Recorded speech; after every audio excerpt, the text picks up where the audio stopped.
যেভাবে হোক লোক ধরা বন্ধ করেন, না হলে বাংলাদেশি লোকরা মালদ্বীপের থেকে চলে গিয়ে চুরি করা ছাড়া, ডাকাতি করা ছাড়া আর ছিনতাই করা ছাড়া কোনো কাজ থাকবে না। বাংলাদেশে কোনো চাকরি নাই বর্তমানে প্রবাসীদের জন্য। বাংলাদেশে হাজার হাজার শিক্ষার্থীরা, হাজার হাজার মানুষ বেকার কষ্ট করতেছে। আসসালামু আলাইকুম প্রিয় বন্ধুরা, মালদ্বীপের বর্তমান অবস্থা নিয়ে আমি আজকে ছোট্ট একটা ভিডিও করব, সবাই শেয়ার করে দিবেন। মালদ্বীপের যারা প্রবাসীরা আছে তারা খুবই বিপদে আছে, বৈধ অবৈধ সবাই খুব বিপদে আছে, সবাইকে ধরে ধরে পাঠিয়ে দিচ্ছে বাংলাদেশ বর্তমান সরকার, ডক্টর ইউনূস স্যার এবং পররাষ্ট্র মন্ত্রণালয় এবং মালদ্বীপের হাই কমিশনার বাংলাদেশি সবার প্রতি আমি বিশেষ দৃষ্টি আকর্ষণ করে বলছি, আল্লাহর হস্তে অনুরোধ করে বলি মালদ্বীপের প্রবাসীদেরকে বাঁচান। ওরা দেশে গিয়ে কী করে খাবে? বাংলাদেশের পরিস্থিতি খুবই খারাপ।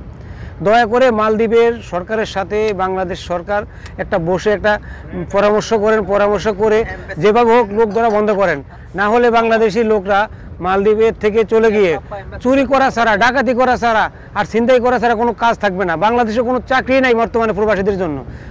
বাংলাদেশে হাজার হাজার শিক্ষার্থীরা, হাজার হাজার মানুষ বেকার কষ্ট করতেছে।